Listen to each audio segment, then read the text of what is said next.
Olá galera, tudo bem com vocês? Estamos aqui para mais uma aula de biologia. A partir da aula de hoje, iremos começar a trabalhar sobre alguns filos dos animais, os principais filos de animais. A gente vai ver desde animais marinhos, terrestres, animais de água doce, vamos ver inúmeros tipos diferentes de animais. Hoje vamos começar com os dois que são considerados assim os filos mais simples, aqueles ainda, alguns que não se locomovem, e vamos ver as particularidades de cada um. Mas antes de começar falando dos dois filos que iremos trabalhar, eu queria que vocês assistissem um videozinho. Um vídeo de um desenho que com certeza vocês já assistiram. Então, bora ver e bora entender o que esse vídeo tem a ver com a nossa aula de hoje.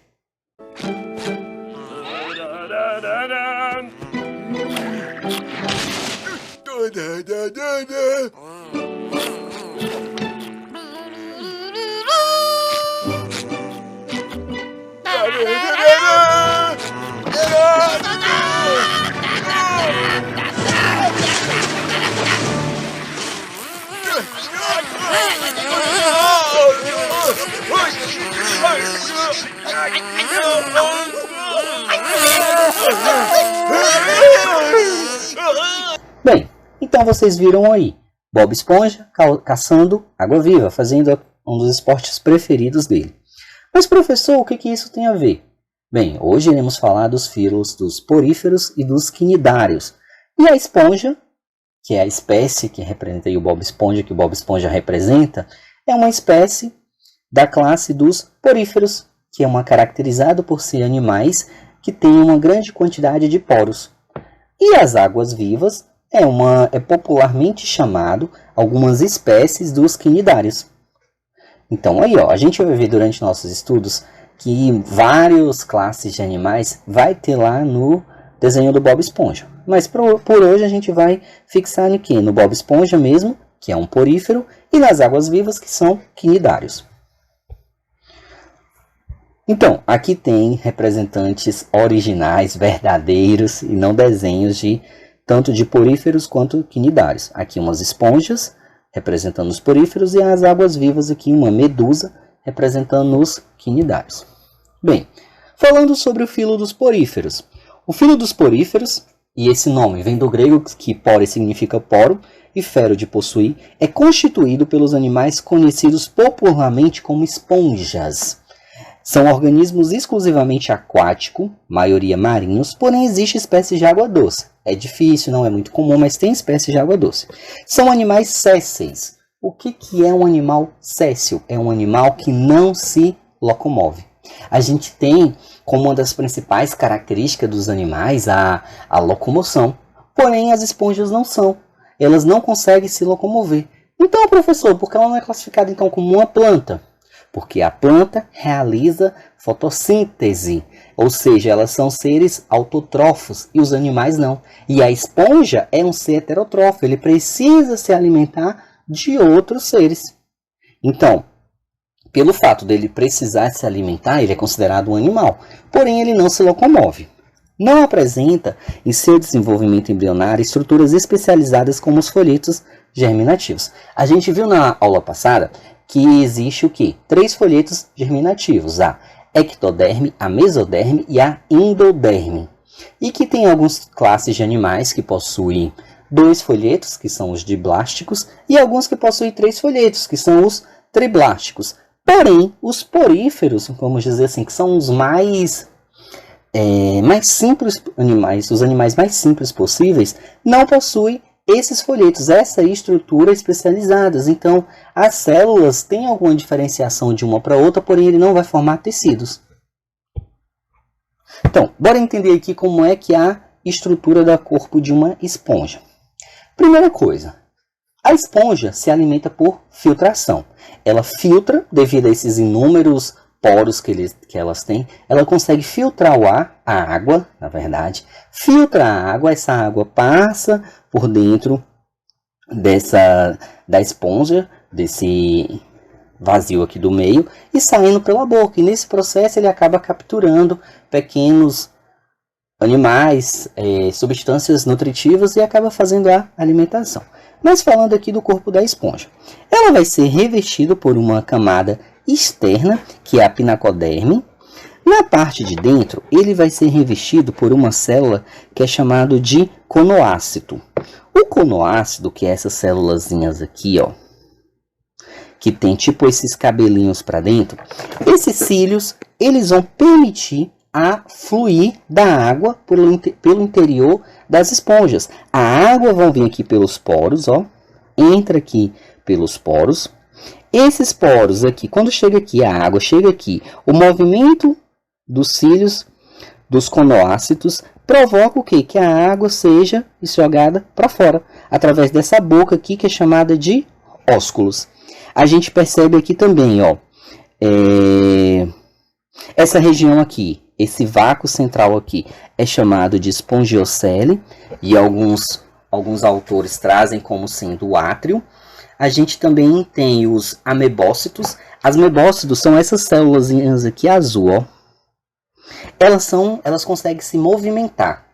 Para que elas se movimentam? Quando a água passa aqui,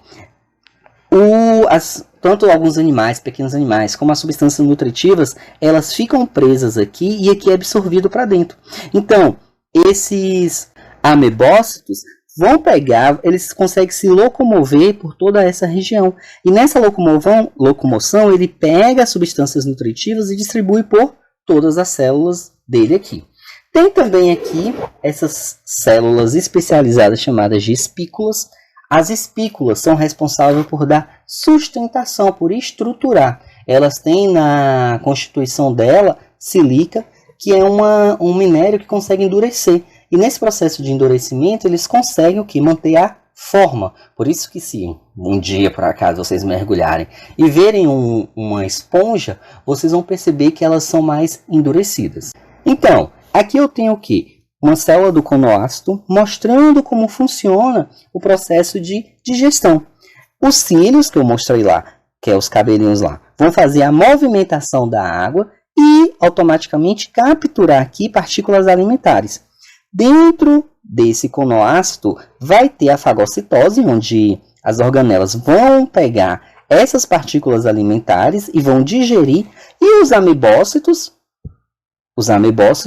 vão pegar essas partículas que já foram digeridas e que são os nutrientes e vai distribuir pelo corpo todo da esponja. Bem tranquilo, bem tranquilo.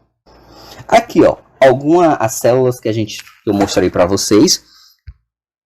O conoácito é aquela célula que vai permitir que a movimentação da água aqui dentro, vai ser a célula que vai capturar as partículas nutritivas e vai ser a célula que vai digerir. O amebócito vai ser aquele que vai distribuir por toda a extensão da esponja as substâncias nutritivas. As espículas vão ser aqueles que vão ajudar a dar forma a esponjas. Os porócitos são as células que vão permitir a passagem da água dentro deles. E o pinacócito, que é a célula externa, que vai formar tipo a camada protetora da esponja. Bem, os poríferos eles vão ser agrupados em 3 tipos, com base nesses conoácitos. Eles podem ser ascons, sícon ou leucon. O ascon é o mais simples possível, que é o que a gente viu. Ele tem o quê? Ele tem essa estrutura aqui central dele, ó, que é o átrio, cheio de conoácitos. Aqui fica todos os conoácitos, bem simples. No síncon, ele tem o quê? Ó? Umas invaginações aqui para dentro. Ó. Aqui você vê que era como se fosse liso. No síncon não, ele tem umas invaginações aqui para dentro. Já no leuco, ele tem, além do átrio central, várias outras átrios internos, pequenos aqui, ó. Todos esses são interligados um com o outro. Porém, o mais comum é do tipo ascon. Quanto à reprodução, os poríferos podem se reproduzir tanto sexuadamente como assexuadamente. Na reprodução assexuada, um dos tipos de reprodução é o brotamento. Como assim? Simplesmente, da esponja começa a nascer um broto, esse broto se desprende, pega no substrato e dá origem a uma nova esponja. É o jeito mais comum possível. Já na reprodução sexuada, há a participação de gametas, tanto gameta masculino quanto gameta feminino. Uma esponja masculina com uma esponja feminina. Elas que liberam gametas masculinos, liberam gametas femininos que são fecundem, formando um zigoto. Nesse momento aqui, esse zigoto vai formar uma larva. Essa larva aqui é ciliada, ela consegue se movimentar.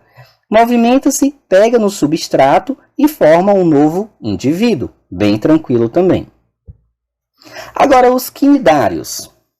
Os quinidários, desse nome vem por quinido, que significa ortigas, são animais exclusivamente aquáticos, na maioria marinhos, podem ser fixos ou de vida livre, podem viver isolados ou em colônia. E existem dois tipos quanto à forma dele. Pode ser forma de pólipos ou de medusas. Medusas são esses aqui, que a gente chama popularmente como água-viva, que consegue se movimentar. Pólipos são esses tipos aqui, que aqui no caso é uma anêmona do mar, que são aqueles que vão viver o quê? Vão viver pregado em um substrato e vai ter esses inúmeros tentáculos aqui, que vão capturar o alimento que estiver passando. Quanto à estrutura do corpo de um quinidário, tanto o pólipo como a medusa, lembrando que o pólipo ele vai ser fixo, a medusa ela vai ser de vida livre, vai ter o que? Uma região cheia de tentáculos, que vai ser o que? Responsáveis por capturar o alimento, vai ter essa cavidade gastrovascular, onde vai ser digerido o alimento, e aqui, diferente dos poríferos, eu já tenho a presença de quê? De folhetos especializados, a epiderme, a gastroderme, a mesogleia, que é essa região aqui em rosa, e os tentáculos que vão responsáveis por capturar os alimentos. Bem tranquilo também. Quanto à forma do corpo, como é a estrutura corporal de um quinidário. O quinidário, gente, ele é muito... A característica principal é essa presença de urtigas, de umas células que produzem uma substância tóxica que consegue destruir células de um outro indivíduo. É muito comum, por exemplo, em praias, principalmente, acidentes com águas vivas, onde a pessoa tem contato com a água viva e a água viva ali libera uma substância no corpo da pessoa e aí começa a arder aquele local. E pode chegar em algumas vezes, a depender da espécie, a depender da toxina e da quantidade que atacou aquela pessoa, chegar até o óbito. Aí a gente tem o que?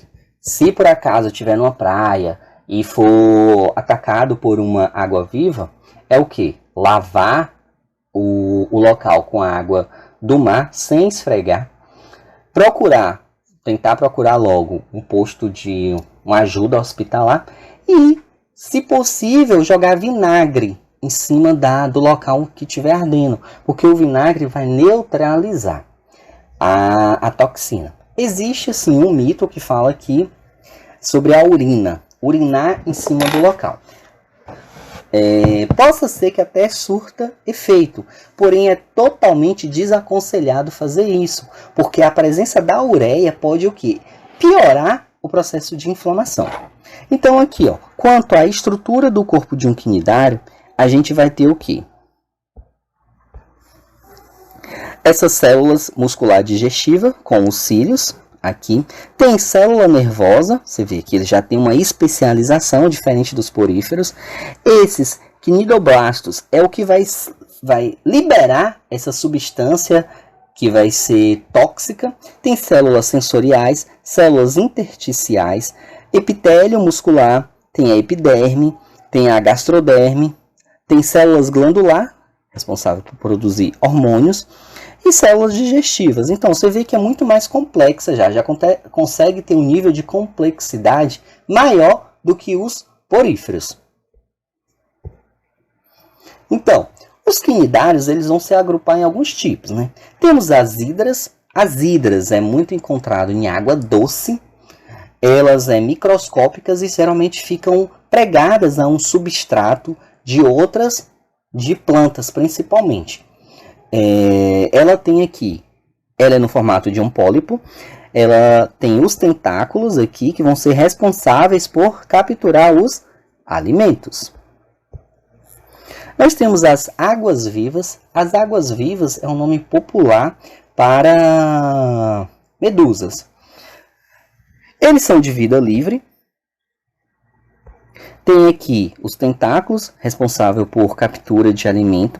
Durante toda a extensão vai ter aquelas células que vai liberar substâncias tóxicas. E é muito importante. É comum, eu já vi muito em praia, águas-vivas, às vezes ali na areia, que a água trouxe, mesmo morta, não pode tocá-las, porque mesmo depois de morta, as toxinas continuam ativas. E às vezes você pode produzir uma queimadura no corpo por ver ali aquele animal e querer mexer nele. Não, evite contato, evite qualquer contato com animais silvestres. Viu ali, olha, tal, analisa, mas sem tocar, para não correr o risco de você se queimar. Tem também o grupo das caravelas, que também fazem parte das águas-vivas, só que diferente das medusas, aquela medusa lá é apenas uma única espécie, é um único animal, um único indivíduo. Nas caravelas não. Isso daqui, na verdade, é um agrupamento de várias águas-vivas, várias caravelas. Que o quê? Cada uma vai ter uma função diferente. Vai ter as flutuadoras, as caravelas geralmente flutuam. Vão ter aqui as que capturam alimento, as que liberam toxinas. Porém, isso daqui são vários indivíduos que vivem o quê? Em uma sociedade. Cada um fazendo um serviço diferente. Tem também as anêmonas. Aqui é uma rosa do mar, que também é um pólipo. Geralmente são marinhos. E aqui tem uma quantidade de tentáculos extremamente grande, né? Justamente para ter uma maior facilidade de captura de alimento. E tem os corais. Os corais são pólipos, porém, ele difere um pouco dos outros, porque a presença dos tentáculos é bem pequena. Você tem os tentáculos, porém, bem pequenininho. E aqui você tem um agrupamento de vários indivíduos. Quanto à reprodução dos quinidários, basicamente também segue a reprodução dos poríferos, né? Um tipo de reprodução é o brotamento, onde parte aqui começa a sair, forma um broto que se desprende e aqui fica no substrato formando um novo indivíduo, bem tranquilo. E eu tenho aqui a reprodução sexuada por alternância de gerações. Gente, toda vez que eu falar que uma determinada espécie, um ser vivo, se reproduz por alternância de gerações, significa que ele vai ter parte da geração sexuada, parte assexuada, certo? Bora entender aqui, Vamos começar aqui pela medusa adulta. Ela vai liberar gametas, tanto gameta feminino quanto gametas femininos. Esses gametas vão se fecundar, formando uma larva. Então, nesse momento aqui, eu tenho uma reprodução sexuada. A reprodução sexuada é sempre que tiver união de gametas, formando fecundação. Essa larva aqui vai se prender a um substrato, formando um pólipo. Esse pólipo vai começar a liberar outras partes por brotamento, vai gerar novos indivíduos por brotamento. Então, nesse momento aqui, eu tenho a reprodução assexuada. Esses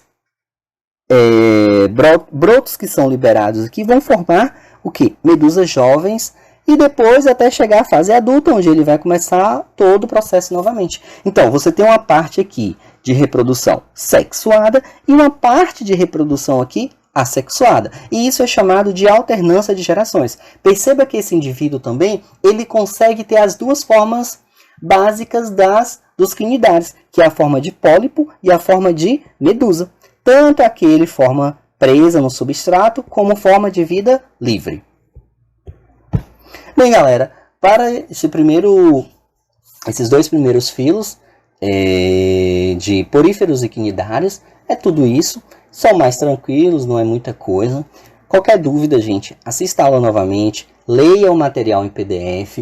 Evitem ficar perguntando coisas que tem no material, porque às vezes vocês me perguntam, eu respondo, vocês não aprendem. Então, o bom mesmo é vocês pesquisarem, vão para a internet, pesquisa, vocês vão entender mais. Belezinha? Respondam a atividade que eu deixei no PDF. E é isso aí, galera. Semana que vem a gente está de volta novamente com outra aula de biologia. Valeu, grande abraço, é nóis!